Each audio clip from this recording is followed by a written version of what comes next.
Yahweh Ba'Shem, Yahweh Shah Barakatah. H.O.I. To all my brothers and the sisters that keep the law and the faith. Till the chariots fly. On the highways, byways, pushing commandments to all of my people. In a place where they never were equal, and the people who run it are evil. Shooting us down in the street, poison the food that we eat, poison the water we drink, making it hard to think the devil is playing for keeps. They get the money and go, leaving us stuck on the bottom. Soon as they spot them, they got them. I tell you the devil is rotten. I know that them niggas is scheming and plotting, it won't be forgotten. Yahweh is watching. Soon as he give us the power, my nigga, you know that we getting it poppin'. Yahweh Ba'Shem, Yahweh Shah, may my... Shalom, shalom, Israel. This is your boy Kwam Walla out of H.O.I, North Carolina. I want to start off by saying, Call Halal Yahweh, Ba'Shem Mashiach Yahweh Shai. That's all praises to the Most High. In the name of his only begotten Son, Yahweh Shai, who the world ignorantly calls Jesus Christ. This is H.O.I again, coming back, presenting you with some more theological terms. This is part 2.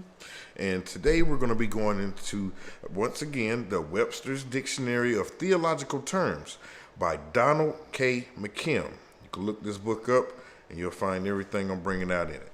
So let's get started. Today, we're going to go over the terms of exegesis and eisegesis. All right? Exegesis is the right way to do it. Eisegesis is not the right way to do it. But we're going to break these words down, and we're going to give definitions as well as examples that we can see in the Bible. All right? Start off with exegesis. Exegesis derives from the Greek exegesis, interpretation, from exegesti, to draw out or explain. The act of interpreting or explaining the meanings of a verse or passages of Scripture.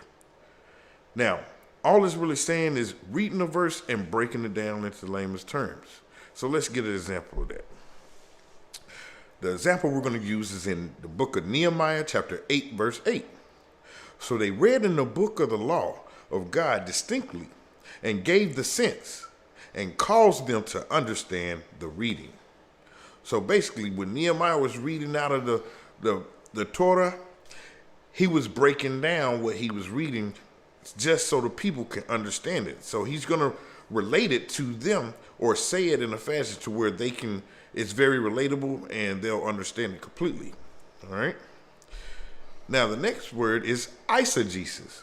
Eisegesis is reading meanings into a biblical text as opposed to out of a biblical text. Eisegesis.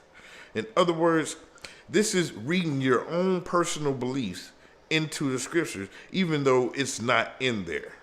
Also known as inserting or insertion. Now, example of eisegesis will be in Matthew 15 and 11. Not that which goeth into the mouth defileth a man, but that which cometh out of the mouth, this defileth a man. Now, a lot of Christians run to this verse and they say, see, we can eat whatever we want. And that has nothing to do with the context of what Yahweh was talking about when he actually gave that parable. Let's get the true context of what he meant. Let's go to the book of Matthew chapter 15, and we're going to start at verse 15 and read down through 20. Verse 15. Then answered Peter and said unto him, declare unto this parable. Because before then, Yahweh was cutting the scribes and Pharisees, and he was cutting them with parables. So Peter came to Yahweh in secret and was like, hey man, let me know what you meant by that, you know? Verse 16, and Jesus said, are ye also yet without understanding? Man, you still don't get it? You ain't understand that?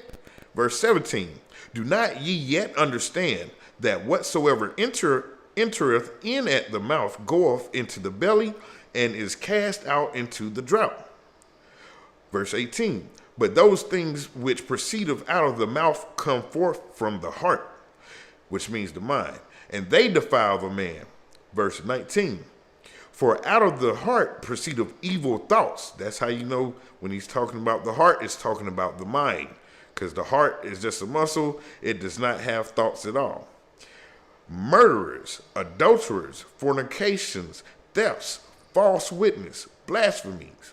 All of those start as a thought and is acted out. Verse 20, These are the things which defileth a man. But to eat with unwashen hands defileth not a man. So the true context is dealing with eating with unwashed hands. Has nothing to do with eating anything abominable or unlawful. So this does not mean you can eat pork, shrimp, crab, and lobster. All right? So in conclusion, eisegesis is inserting or reading your own presupposition into the text, while exegesis is explaining or breaking down a text or a verse into layman's terms. So, I hope y'all were edified in the spirit.